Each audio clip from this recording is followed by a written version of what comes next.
What is up, everybody? NC. JC and We got a top 10 worst things in wrestling in 2026. There's a lot of bad things to talk about, but we somehow narrowed it down to 10 concise things that are very bad already in 2026. We're starting out with number 1.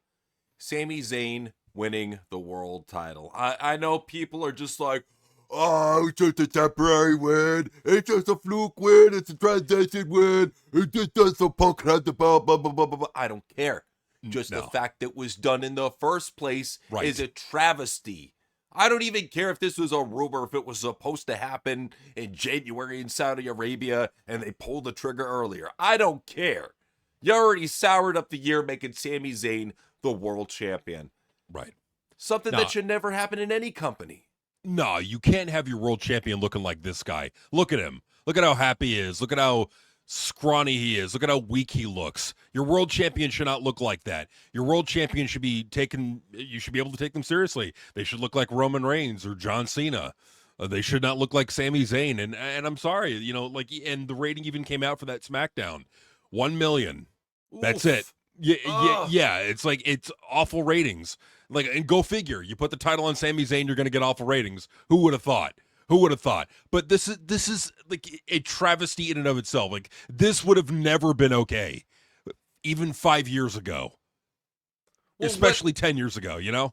Absolutely. And what drives me nuts too is we're not looking at Cody like a paper champion for losing to somebody like this. What are we doing now? We're rewarding him with a rematch against CM Punk. Because why not? Why wouldn't the Golden Boy not have his opportunity to ruin SmackDown? Because Sami, he needed an opportunity, and he did equal, if not worse, ratings than Cody Rhodes. Bravo. That's an accomplishment in itself. It really is, man. It really, when you're doing worse ratings than Cody Rhodes, who's stale as possible right now, like, that's impressive. Like, I gotta say, I'm impressed by the lack of drawing ability that Sami Zayn has. I didn't know it was this low, but go figure. Now, they were smart enough to take the title off Sami for 9 days. They only had it on him for 9 days. You know what that was, in my opinion? That was TKO. That was TKO. Absolutely. It was Mark saying, what the fuck are you doing? You got this scraggly bum as the champion? You're making us look bad, you fucking idiot. Put it on the fucking meth head right now. But I mean, Sami, he earned it. Right now, bring him out of hiatus and put the fucking belt on that meth head right now. Give him all the NXT pussy he needs. All right. Okay. All right. And that's what probably happened. Boom. They had Triple H bent over a barrel. That was a 100% accurate reenactment of what actually happened in the boardrooms between Triple H and Ari and Mark Shapiro. There's for 9 days, Triple H makes him the champion for 9 days. Either they knew they were going to put it back on Punk, or that was a TKO move. Maybe it was a little bit of both. Maybe it was something like where maybe he tried the whole Sami, he's beloved by the internet. I think you're going to love him. And then they took a look at him. They're like, what the fuck did this asshole just do? I think that's what it came down to. They're like, this is Sami Zayn. What the fuck has wrestling become? Right. Well, they looked at it. They may have had sponsors complaining. Who knows? Now, granted, it was only 9 days, but who knows? I mean, for sponsors, advertisers, your world champion cannot look like this. Your world champion cannot look like he literally just crawled out of a dumpster. That's what he looks like. He looks like he just crawled out of a dumpster and wrapped tape around his fists.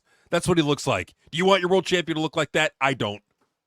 Not at all. No, nobody wants the world champion to look like that. And even TKO had to put their foot down, in our opinion. So, yes. Yeah, Sami, good riddance. But let's also talk about number 2. Let's talk about the TNA mass exodus that happened.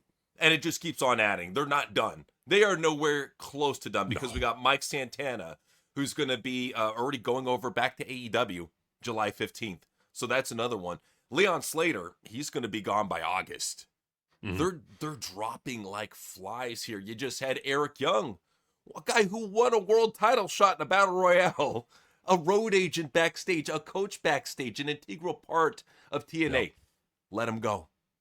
Look at what they're doing with their roster. I'm waiting for Moose to get released just so I can Oh, laugh. well, because like, and he's just blowing. He's like, "Yeah, I'm a big spender. I'm a big baller. Look at my new Bentley." And then he Dumbass. gets cut. He's like, "What the hell? I gotta sell my Bentley." Well, it's like, save your money, dude. Be wise with your money. Invest it intelligently. They'll be blowing it on Bentleys that like lose like 30% of their value when you drive it off the lot. I'm like, what are you doing? But with this right here, man, like, okay, Tommy Dreamer, I'm cool. Fire this guy. Sammy Callahan, I don't. They could have kept him. Yeah. Like, but this just goes to show, like, this is a bad thing because like TNA, if WWE sucks and AEW sucks, you got to have a third brand. And like, and JCW doesn't have the money behind it yet, so then the only other brand would be TNA, and they're losing the Iconics, they're losing Tessa Blanchard, they're losing Miley Grace, they're losing Steve Macklin, they're losing Eric Young, they're losing Sammy Callahan, they're losing a bunch of people, and they're gonna lose more, and they just lost Mike Santana, so this is the problem. It's like for TNA, they've got to hold on to some of their top draws. They can't just let them all go. That's bad for the wrestling business in 2026. Well, especially when you see the people that are going, a lot of them are talented, in my opinion. Yes. Mike Santana and Steve Macklin leaving, you're basically getting rid of your top two main eventers that started out with the hottest feud in the beginning of the year. Yep. That doesn't Absolutely. give me any sort of hope in the company. If anything, it makes me look at the company like they're getting ready to sail. That's what it looks like to me. It does. It does, man, and that's what it looks like to me. And like, I know people are disagreeing, and there's podcasters out there, you know, and some of which I'm a fan of, saying that, oh no, TNA, they're getting their financial house in order, they're just trying to, you know, make the ship stable for the long term, and that may be, but when you cut this aggressively all at once, and you now got the TV deal, a sale is not completely out of the picture. You can't leave it off the table. I mean, especially when you're cutting this aggressively, and you're locking down deals, or what they're trying to do is they're trying to lock down people that are going to stay there long term, that really want to be there. So like Tessa, for example, super talented, one of the, my opinion, the best in the industry, best female in the industry, left and went back to CMLL because they pay her more and they book her better. Well, pay her more and book her better. TNA, if you really want to keep her, but I think it may have had to do to the money. Yeah, no, that's what it seems like to me, is they are cutting back on any big expenditure, and even if that's somebody who they had stock in, they'll cut him. At this point, I'm not surprised to see anybody leave TNA, whether it be Moose, Mustafa Ali, Rosemary, anybody who is, I think, a key part of TNA. That doesn't matter anymore. After seeing all these people leave, these were all key people in TNA for the most part. I mean, with the exception of the women at the bottom, but they're pretty faces. We need them on TV. We don't have those. But everybody in the top row, we needed all those men. They all matter. Well, with the exception of Tommy Dreamer in a talent relations role, absolutely. Tommy Dreamer's a head of creative. I support that 100%, firing him. But they could have kept him as talent relations. They could have kept him as a guy that, you know, is a good middleman between creative and the talent roster. Like, I would have been fine with that. But yeah, they could have absolutely kept him in that role. They could have kept Sammy Callahan in a producer role. They could have kept Eric Young. I thought Eric Young is still able to go in the ring, man. In my opinion, Steve Macklin, I don't know why they're cutting this guy. If you're losing Mike Santana, you can't afford to lose both Mike Santana and Steve Macklin. You've got to make those new stars. And I'm sorry, Ricky Sosa just. About Tommy Dreamer, though, I mean, no, you don't have him as a fucking booker at all. You don't ever have him as a booker. What you have him as his talent relations, as a coach, as a road agent. I still think he's somebody who can be used backstage.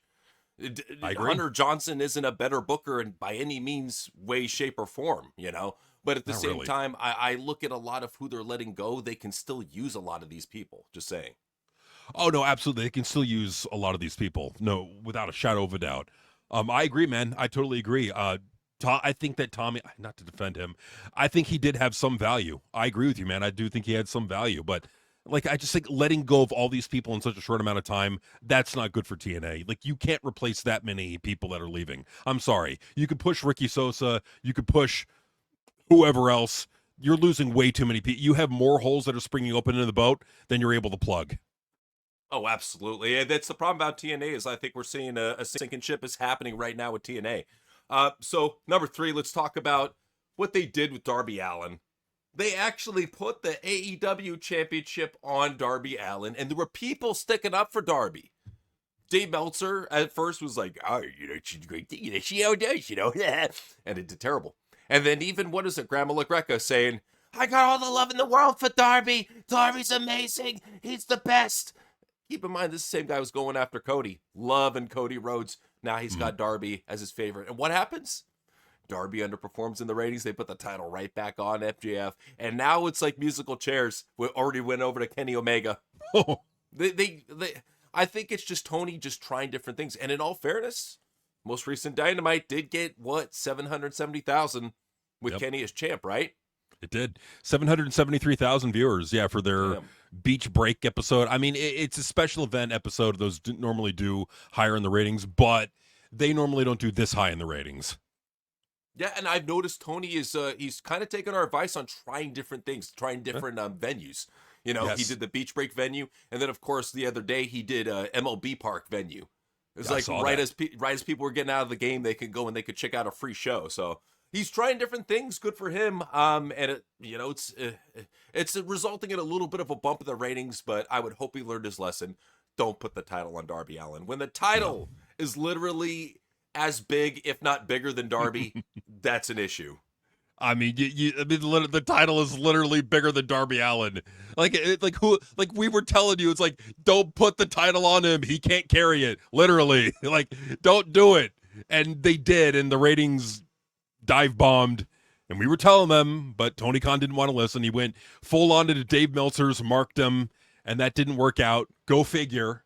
So sometimes you gotta put your hand on the stove to learn, Absolutely. And that title that he was carrying around wasn't the real title. That was like a styrofoam replacement title, so it could make him look like he's a champion. We know he can't carry the real belt. No. If he tried to actually pick up the real belt, he would just drop. It would just like nothing more than that. But let's talk about a real drop in the ratings. Cody Rhodes and his title reign. And that's the thing. They have not given up on the Cody Rhodes experiment. No. They're not done because he's getting a rematch at SummerSlam. And I don't know, man. I'm not shocked to see Punk lose the title to Cody Rhodes. I wouldn't be shocked at all. Just saying. Honestly, I think it's going to happen. Like, people are saying, oh, I think CM Punk is going to have a long title reign. Like, we know that Punk gets injured, so that's very possible. But do I expect it? No. It's like that saying, past is prologue, right? Like, the history is like a good predictor of the future, right? So what's the history been with Triple H as the head booker? Well, he always puts the title back on Cody. It always goes back to Cody. And that's what's going to happen here. Go figure. Even if Punk keeps the title past SummerSlam, it's ultimately going to go back to Cody. You know it is. Oh, yeah. No, without question. Well, that's the thing, too, is I think Cody will always have a title. If not the title that Punk has, he'll have another belt. That's just how it is. And if... It's unfortunate. You're wondering, what the fuck has this dork done to please Triple H this much and make him such a golden boy in his eyes?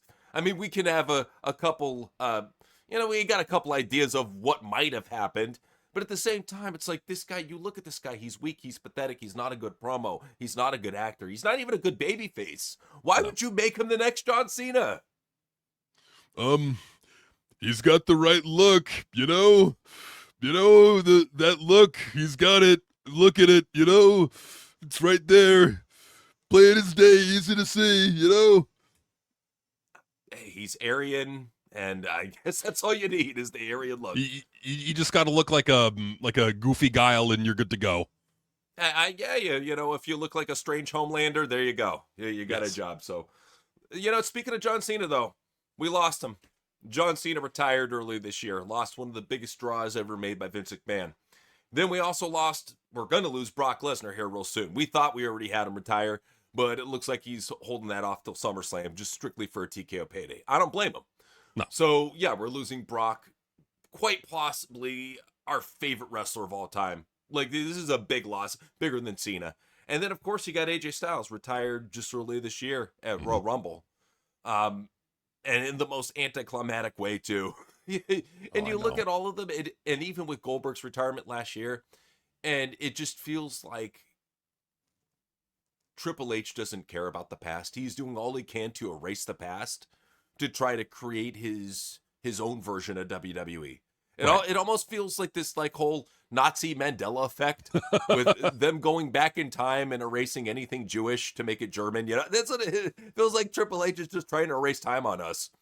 He's just trying to like go back. It's like the butterfly effect phenomenon where you travel back in time in like the dinosaur ages and you step on a butterfly and then you go back to the future and like the people are all like messed up and grotesque, and it's that is what it almost feels like with Triple H as the booker. It's like he's trying to change the history. It's like he went back in time and stepped on a butterfly, and now we're in this horrible era where there are no megastars, the booking is awful, and just the industry is just dying in front of you. It's I hate to see it because I know that you and I both genuinely love pro wrestling. That's not a work. We ain't putting nothing on there. We genuinely love it, and we've loved it for years. We genuinely believe that. We hate seeing what's happening right now. We don't want this to be happening, and the only way to fix this, there's only one way. You got to fire the nose. You got to fire the nose. And that's the thing, too. You fire the nose, and then you get rid of all his cronies. All his useless fucking yes men that never amounted to anything backstage and support all his shitty ideas just to keep a job. You fire those people, you get rid of them, and you hope for the best they don't find a job anywhere else. Like, just the fact that TNA passed on Road Dogg for now is a good thing. Let's hope they stay that route. Let's hope he was too expensive for them. That's all I'm really hoping. But I hope so too. But yeah, look at what we lost already, man. This is some big stars. These guys all former world champions. Mm-hmm. We lost them all anticlimactically. Nothing really to show for it. Brock, he's going to lose to Oba, and it's his own choice.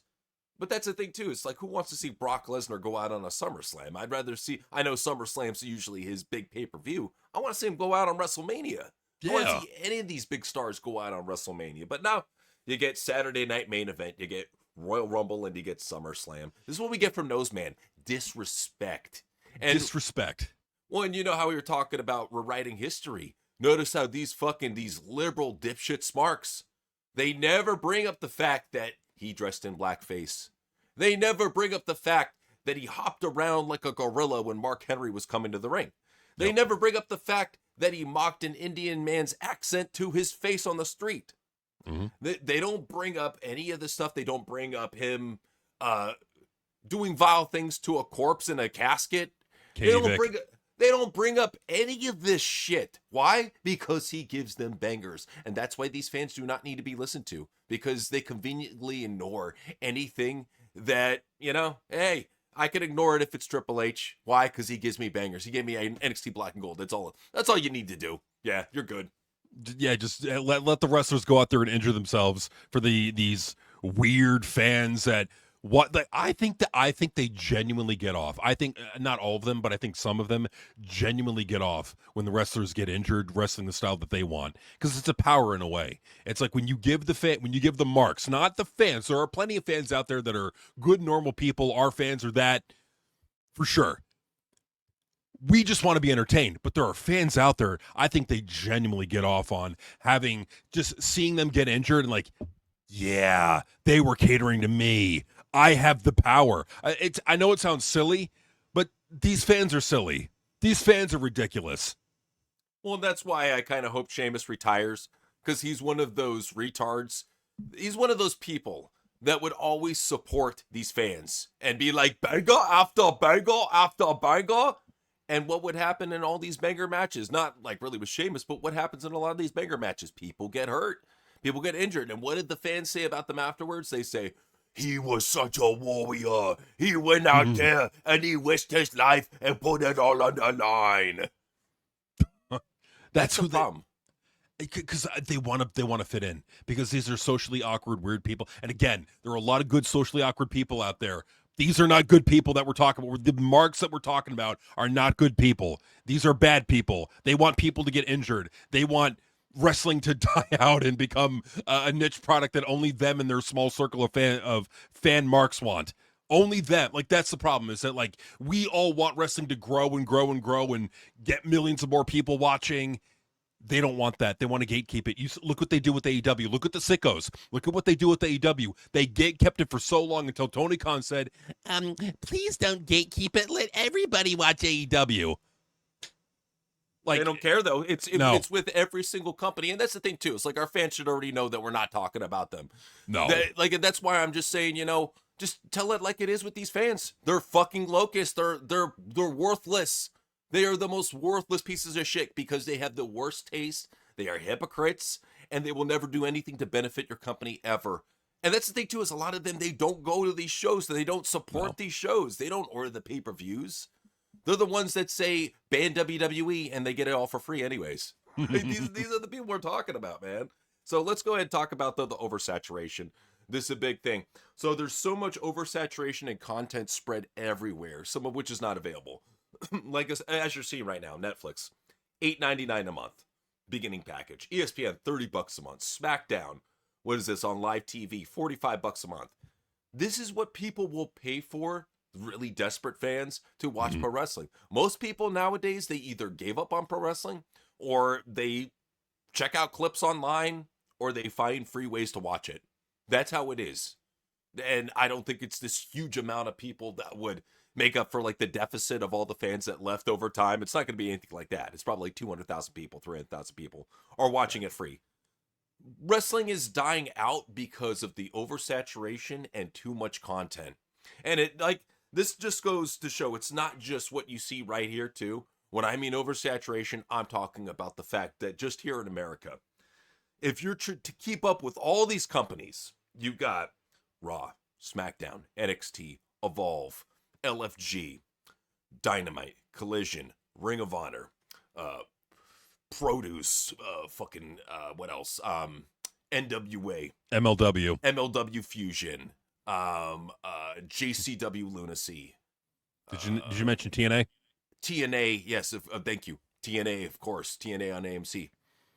MLP. MLP, since they got a weekly show now with Mayhem. Mm-hmm. That's 10 shows.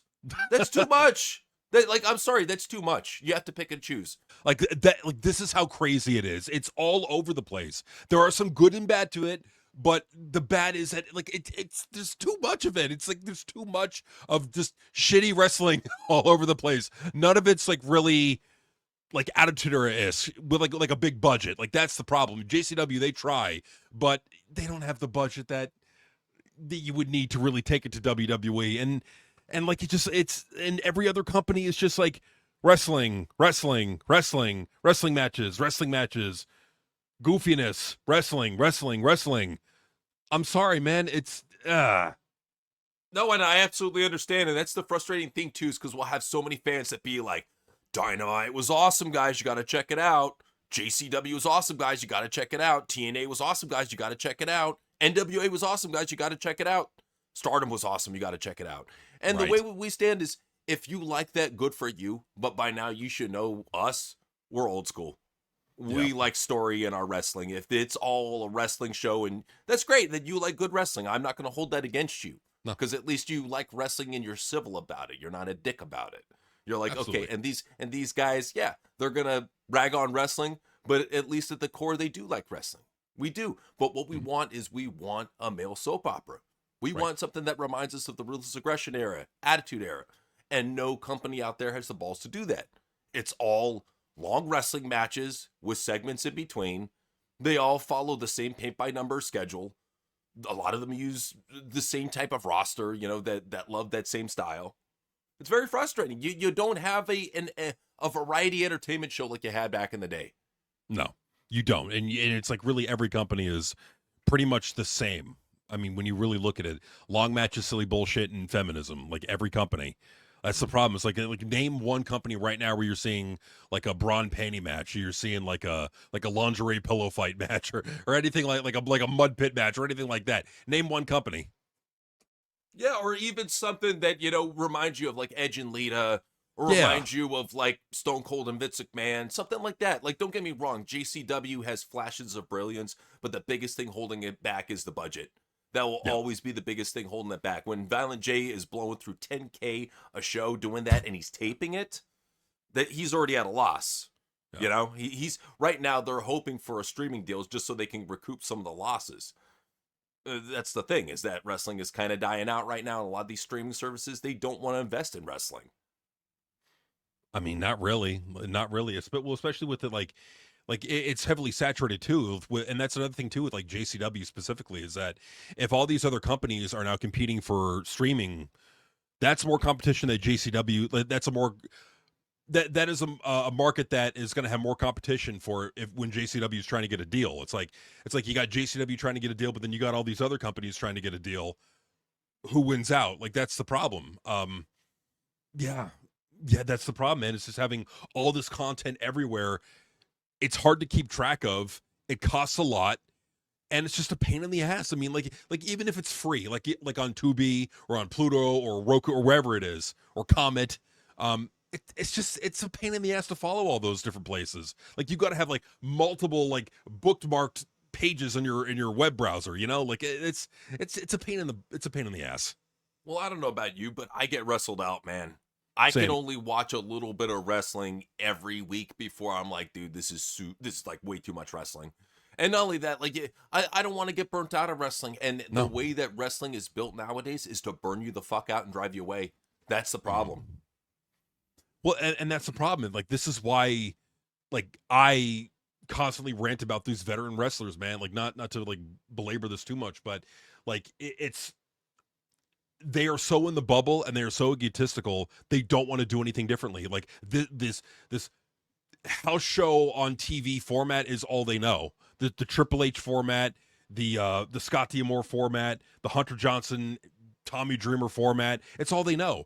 Take a house show and put it on TV. That's why all these wrestling shows look the same. Absolutely. And that's all we want is we want variety. We're not getting it. So we're just griping. You know, it happens. But Yeah. let's talk about number 7.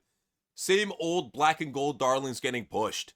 Anybody Recently, who this is how it is. Anybody who wants to get a push in NXT or in WWE, you have to have that NXT pedigree. You might get lucky and get like maybe a Shawn Michaels NXT 2.0 push with like Braun Breaker or Tiffany Stratton, something like that. Trick Williams. But for the most part, you see who gets pushed. It's the black and gold darlings. The first Yes. wave that was under Triple H. He will protect his babies. He looks at it like, you know what? You paid your dues. You came up through my system. You dealt with me underbooking you for so many years, and now I finally gave you something to chew on. That's what it is, even with like what you see with Street Profits. Finally gave them something to chew on after not using them for the longest time. And even like, look what we got now. We still got Reigns and Seth Rollins, which is a match we've seen a billion times. We're getting it brought back with no real solid story behind it other than Seth has earned a title shot and he wants to face Roman Reigns. And that's They have history.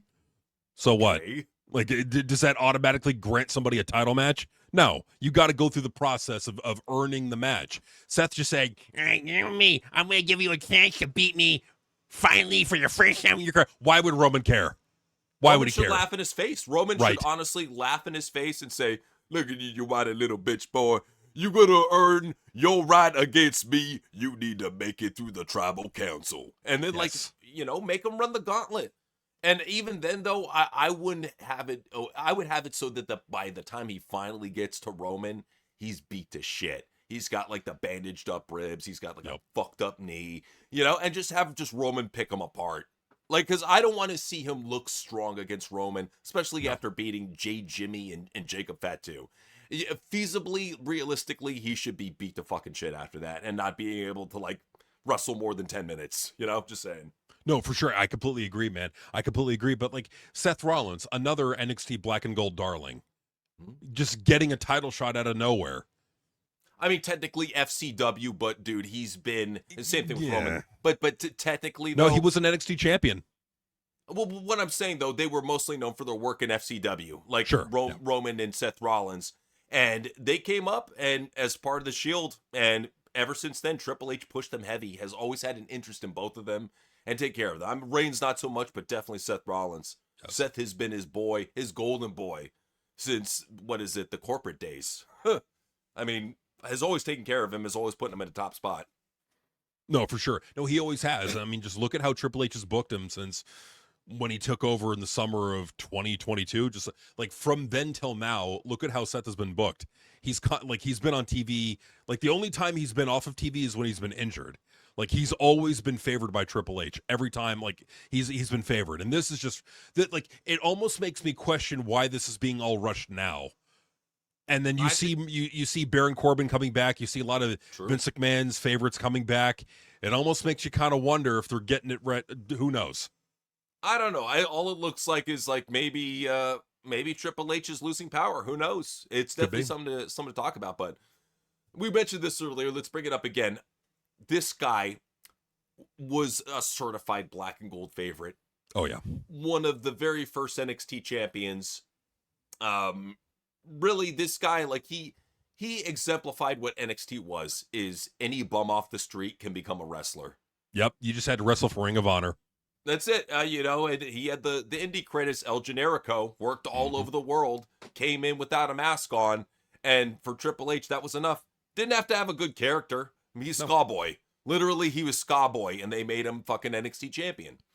And then they had the whole fight forever bullshit with him and Kevin becoming friends, enemies, like 9 times over and over. Same thing with Johnny and Tommaso. Over and over and over again, they got used to friendship and betrayal from a very early get-go. Sami gets brought up to the main roster. The only time he ever really matters to anybody is when he shows he can act in the bloodline. And even then, where's that thin like everything else in WWE? Right, and that's the problem. Is it like other than like Sami is a good actor. I'll say this about Sami: if you send him to Hollywood, I think he could be a good actor. I know that sounds crazy, but look at the actors we got now. But like other than that, Sami is a good actor. He's a good promo. I can give him that. I can give him that credit. Is he a believable world champion? Not in a million years. Is he overpushed and overrated? Absolutely. Yeah, and that's a big issue too. It's like, we're not trying to be dicks. We're just trying to let people know that Sami's just not getting the job done right now. No. Will they put him back in the world title scene? God, I hope not. I really hope not. But somebody who they plan on putting back right in the world title scene is Io Sky. This frustrates me so much because this woman, we've watched her ever since Io Shirai in NXT. She has never once been made to look weak. She has never once been made to look like a jobber. She has beaten everybody who we like. She has beaten people who she should have never beaten. She comes to the main roster for 3 to 4 years now. She's practically been undefeated. She's just this monster killing machine that beats whoever she likes with a smile, very botchily and sloppily, gets overpraised by all these fucking marks online for being the best wrestler in the world, for ripping off RVD's fucking finger point, but adding her own retarded effect to it where she does it with both fingers and wags them and smiles like a jackass. This is like one of Triple H's like prime NXT black and gold takeover darlings. Io Sky, the genius of the sky. This is like the prime example of what Triple H loved in NXT black and gold. I mean, you look at her. Let's be honest about Io. Horrible promos, not trying to get any better on the microphone, no charisma, no character. Her punches are horrible. Her psychology is horrible. Other than kicks, she's got nothing. Well, that's the thing, is she does nothing like out of the ordinary, like nothing crazy. Like they call her, she's supposed to be the queen of the sky. She ain't got shit for aerial moves. There's no. Sol Ruka does better aerial moves than her and botches less, surprisingly. But no, it's like Tiffany Stratton, another one too. There are women that can do what she does and do it better. Why are we glazing this woman so much? Do they have an Asian fetish and they're just not admitting it? I think so. Well, but like even then, it's like Julia's better on the mic, more charisma, younger. Asuka's better, prettier, more charismatic, better in the ring, in my opinion. Like there's a ton. There's definitely Japanese women in that company. Julia, for what we just named her, is better than Io. But here's the difference. Other than Asuka, who's too old now, Julia's not a black and gold darling. Like, this is the problem. This is the problem with Triple H as the head booker of WWE, is that he will prioritize his black and gold darlings. And you're seeing it. It's not an opinion. This is like literally what just happened like a couple of weeks ago. Well, and how he looks at it is like they've earned their spot through their loyalty. No, they haven't earned their spot. They've been pushed down our throats since day one and have never been made to look weak, have never been made to look like even like second place, always first place for this over happy, just stupid botchy bitch. I'm sorry, Io Sky sucks. She does. But Damian Priest and R-Truth. Okay, so now while R-Truth was in NXT duties, Vince dude, Damian Priest, this guy has been like one of Triple H's favorites, and it seems like he might be finally giving up on him.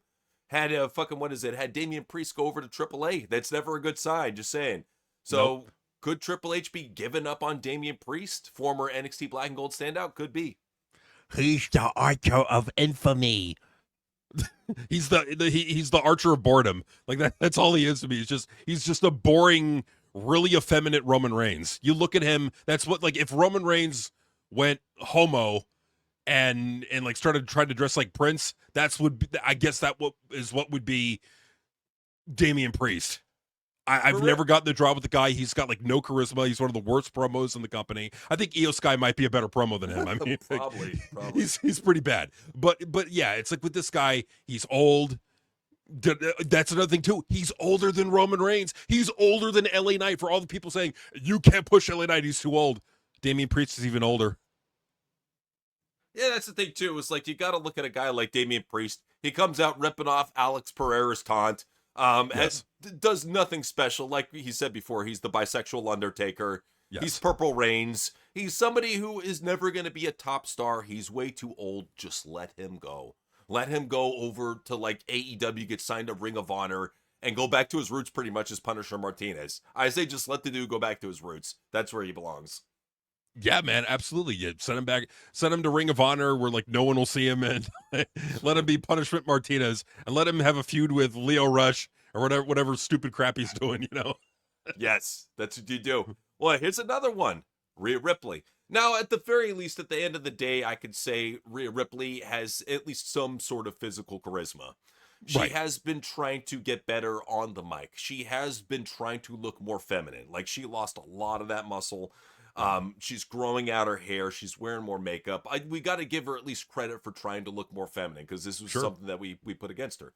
But at the same time, notice that Rhea Ripley didn't have this personal effect until she came to the main roster. Because when she came to the main roster, she was just confused, buff, lesbian punk rock chick. You know, like, she didn't really have an identity. Vince took a look at her and the tattoos, and he's like, let's make you a goth. Mhm. And ever since then, she's rolled with the goth character that Vince gave her, not Triple H. And I just look at it like, you know what? This woman, she wouldn't have the career she would have right now if it weren't for Vince McMahon. Would she still be shoved down our throats? You better believe it. Let me back up what you just said. So, like, Sure. under Vince, so just to refresh people's memory, okay, in NXT Black and Gold, she was, "This is my brutality." That was Triple H's brilliant marketing scheme for Rhea Ripley. This is my brutality. The fans are gonna love it. No one cared. They cared more about her muscles than they did about the stupid catchphrase. Vince sees her, okay, puts her in this goth group led by Edge, and she changed her look. She went with more of the goth look, to back up what you were saying. I think she got this look right around, like, what, 2021? Right around the Thunderdome days, if I can remember correctly. Yeah. Yeah. Yeah, no, when it started out, like, basically like her taking her punk rock look that she was going for, and she dyed her hair black. And she was throwing dudes around the ring and shit, you know, just being like just this badass muscle chick, you know. And then over time, yeah, she started getting more in the goth type thing, started growing her hair out more, getting more tattoos, getting more of that spiky goth look to her. Yeah, no, she doubled down on the look, so at least she has her own identity. But this woman, you better believe she's getting the push she is because of Triple H. He loves her. He's loved her since NXT. She's had a monster push since NXT, and she's had a monster push for a long time on the main roster too.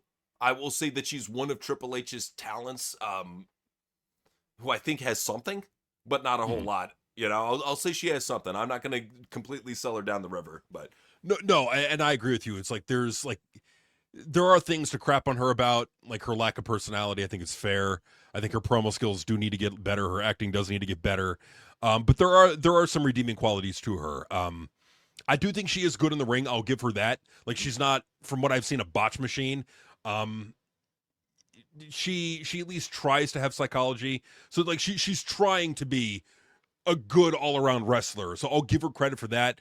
But man, is she overhyped. There's women all over the industry right now, not even in WWE, that in my opinion blow her out of the water, and it ain't even close.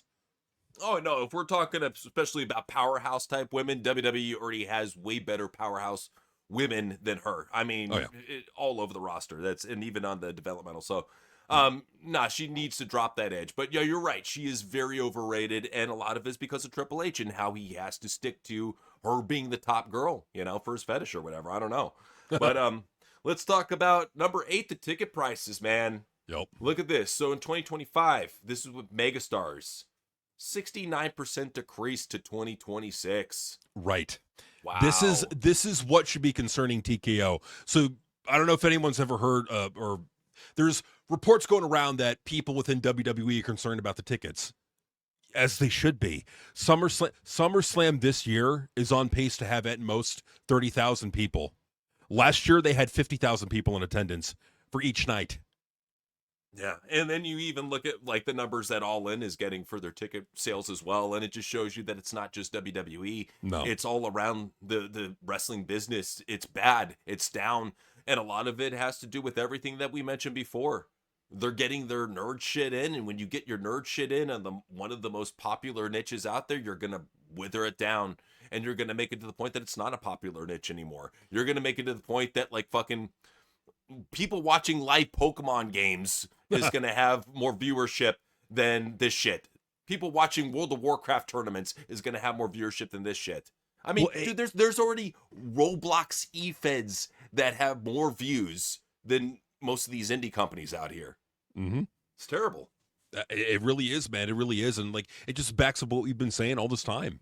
Is what we've been saying is that without the megastars, WWE's business will go to crap. And you're seeing it now. You take John Cena out, massive decrease. Brock Lesnar's on the verge of retiring, so fans are already anticipating that. AJ Styles is retired. Who else do you got? You got a 48-year-old or almost 48-year-old CM Punk. Cody Rhodes is not a draw. Roman is really not that much of a draw. I mean, he more so than Cody, in my opinion, but not much. Like, that's the thing. It's like, where are your mega draws? And you're seeing it. And we've been saying this for years now, is that Triple H is heavily reliant, like his main strategy. People have this, like RL Hawani, that the product was so much better back in 2022 and 2023. The product, no. The product was better because you were having a massive influx of stars coming back into the company. It's like least of or most of which would be Bray Wyatt. Bray Wyatt coming back is going to give you a boost. CM Punk coming back is going to give you a boost. 2024, The Rock and Roman coming back is going to give you a boost. 2025, Cena and Lesnar coming back is going to give you a boost. Where are the megastar returns this year? It's bigger than that, though. It's bigger than that, though. It's not just the stars. It's like, you have to consider, too, that not only is it the star power, it's the fact that all of these shows are under-delivering. They're not giving us stories, and they're taking our stars that we liked, like Roman Reigns, and burying them on purpose. Stars that we like Logan Paul and LA Knight, burying them on purpose. This is what we see in the business, is people that have the potential to be superstars or megastars underneath Triple H, and he has some preconceived notion against them, whether they're going out for business for themselves, so they didn't pay their dues, and he won't allow them to have that spot. Even we saw pickups with Randy Orton and Drew McIntyre when they were involved in the world title scene over on SmackDown. He gets both of them out of the world title scenes and goes right back down to $1 million, 1.1, 1.2. Like, that's what frustrates me, is you see a better pickup with different stars, with different storylines, and he just doesn't learn from that. He can have the people on the roster, he'll let them go. He won't use them. And then you add on to what I was just telling you about with the stories. There are no stories to care about. People are talking about friendship and betrayal now. It's not just us. Everybody's now talking about the fact that Triple H, he only knows a couple different stories, and he just keeps on recycling those stories over and over. And to back that up, look at how many rematches there are on SummerSlam this year. Look at how many rematches there are, and look at what 29,000 for they're going to be in a football stadium in Minnesota that holds 73,000 people. They only have 29,000 tickets sold. Oof. Better bring out the tarps. You're gonna need them. It's going to be what, Tarp Slam, Summer Tarps, or Summer like Tarps. That. Hell yeah. Summer Tarps. Yeah, there you go. Bring out the tarps, because you're going to bring out the slip and slide. You know, that's what it's like. You need the tarps if you're going to bring out the slip and slide. But let's go ahead and talk about number 9, the TV ratings, man. So Yep. the TV ratings, you saw this huge drop everywhere. You saw drops for AEW. Granted, they did have a big pickup just recently for their beach spring break bodybuilder summer slam, whatever the fuck show. But my fear about that is that could be an outlier, and the week right after it could be like 650 or 612 or whatever. You know, that's the thing. Is like so. What needs to be like the reason why the reason why we're showing you this is because we want to show you the trend. So there's this thing called the Dash Panel Survey that was integrated into Nielsen ratings. And what it did is it bumped up a lot of the shows that have older audiences. So TNA has an older audience, SmackDown has an older audience, Dynamite has an older audience. You know what show does not have an older audience relative to all those others? NXT. NXT. But even then, you look at its viewership and you get why. You're like, Yep. okay, if only 600,000 max young kids are watching this, it's not a global phenomenon. It's not something where the youth are going to catch on with it. And keep in mind, what was the age group of people that were watching NXT back when Triple H ran it? 50 and over. Mm-hmm. And look at the ratings. And where's that crowd gone? They've gone over to the main roster. So Exactly. that goes to show you that the kids aren't helping with the ratings. The old timers aren't helping with the ratings. These shows keep on dropping, every single one of them. I can't forget when TNA on AMC was starting out, people were saying, they're going to blow AEW out of the water. And here we got NWA on Comet kicking their ass most weeks. You know, what we were saying at the time, people misconstrued it. What we were saying at the time is they have the ability. They can do it. They gotta come with great creative. They gotta come out the gate swinging. They can at least compete with AEW ratings wise. Or at least Collision ratings wise. They can do it, but they gotta come out swinging out the gate. And they came out stale, flatter than stale soda. They came out flat. So if you look at the dates over here, the 129-4, that's when the Dash Panel kicked in. That's when that 20 to 30% bump kicked in, and you see it. Look at TNA's rating. They go 173, 171, 201,241, 250, and you see it, right? But then as time goes on, even with the Dash Panel in effect, the ratings go down. Look at SmackDown. You have to understand, though, that's the thing is people don't care about TNA because there's so much wrestling around. Then let's look at SmackDown. But hold up. If there weren't AEW, if there weren't MLW, NWA, all these other companies, they would stand a better chance. But Maybe. Here they are. They're entering a crowded marketplace that has much better star power than other companies, especially AEW and WWE. Mhm. And not only that, but they're underperforming. Right. You know, they chose their own fate. That's how I look at it. And that's why with TNA, I can understand why a lot of people don't give a shit about TNA, because they don't give a shit about themselves. No, they don't care. And neither does SmackDown. I mean, like, let's look at SmackDown. So before the Dash Panel kicks in, 1.1, 900,000, 900,000, 900,000, 1.2, and then 1.4. And so now we're getting into Mania season, right? There's like after that 1.4, you had like 1.5 twice after that. But look at everything else. There's practically no bump. Here's the frustrating thing too, is like, I remember before the Nielsen's bump, we were already talking how bad it was that it was getting at 1.1, 1.2. Mm-hmm. Then we get to the point where there is the Nielsen's bump and we're getting 1 million. So you have to think, without that Nielsen's bump, we would be getting under 1 million every single week for SmackDown. Every single week we would be getting Dynamite 400K, Collision 200 to 300K. Well, just TNA 100K. It'd be awful. Could be. It very well could be, man. Like it's believable. I can believe it. But like look at the rating for SmackDown at the bottom. Like one of the recent numbers, 1,064,000. I believe that was the Sami Zayn number when he was the champion. Okay, look at the numbers at the top.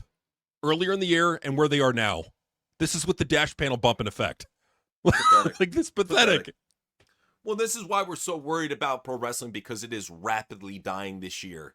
Yeah. Like when you see ratings drop off that hardcore and it's with a bump, that's awful. That is awful, and it needs to be talked about more often. We're not going through a boom. It's not better than ever because we have more options to watch. It's oversaturated and nobody wants to watch. Well, right, and you can't worn out the fan base. They've worn out the fan base, and you can't use season like, oh, but the fans tune out seasonally. Yeah, that's true historically, but you got to factor in this Dash Panel bump that's bumping the ratings up 20 to 30%. So like whatever you're seeing now, subtract about 20% from it. And that's probably what the number actually, what it would be getting under the big data plus panel formula that Nielsen had. Like, this is like what we're trying to show you here is that wrestling is dying out even though it's being boosted up. Like that's what it's just bleeding out, you know?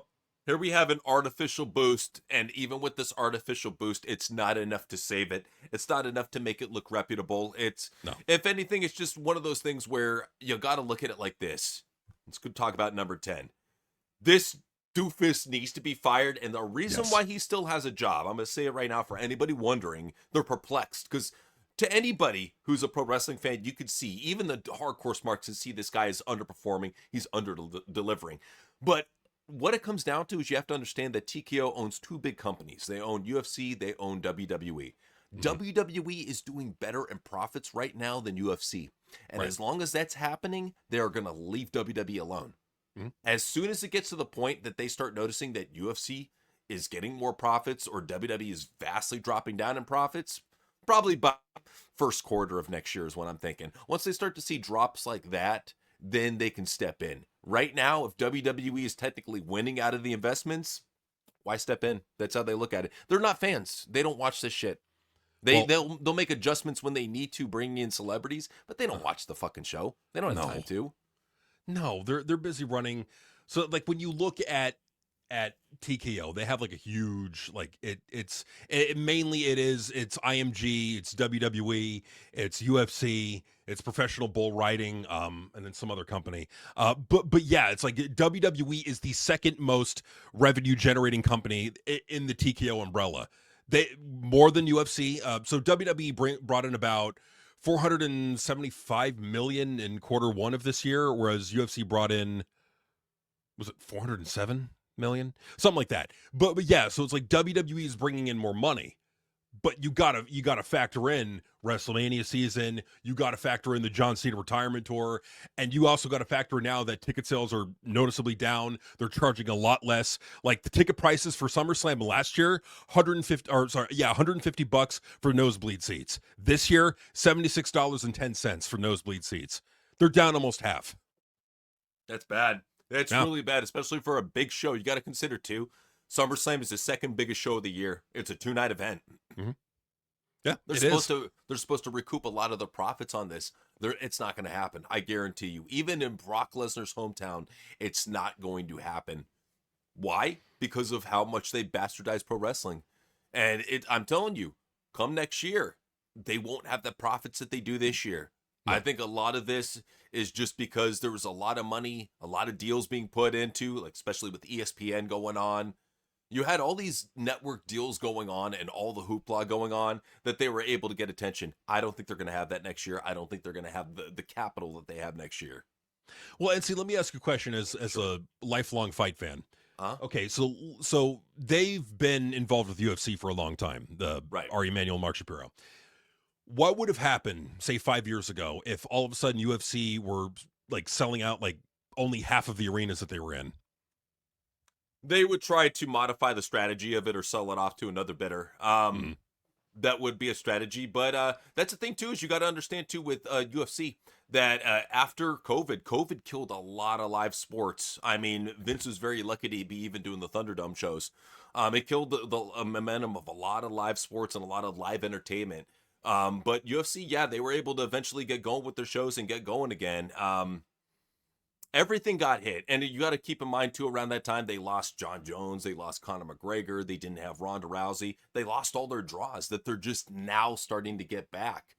I mean, shit, if it weren't really for the White House show, I don't know if UFC would have had as big of a year as it did this year and Conor coming back. I think that those two factored into UFC, doing well this year. But let's keep in mind, UFC, they've been pushing a bunch of jobbers for a little bit now. We'll say that much.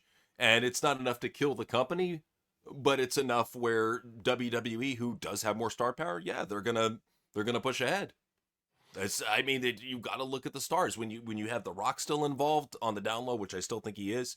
You got Roman Reigns, you got people like Logan Paul. There's still something there, and I don't know. I think overall that that UFC, it got hit. And it survived though because I think it has more it's more economically viable and more internationally viable than pro wrestling in the long term, and they know that. And it's more respected by sponsors and advertisers. Like UFC is a legitimate sport that people are betting lots of money on. Yeah. That's not the same with WWE. No, not at all. So, guys, thank you for joining us for this top 10 things about wrestling that were bad this year. Make sure you join us for a top 10 good things on wrestling real soon. We'll get you a video on that. So, NC, JCN. peace out.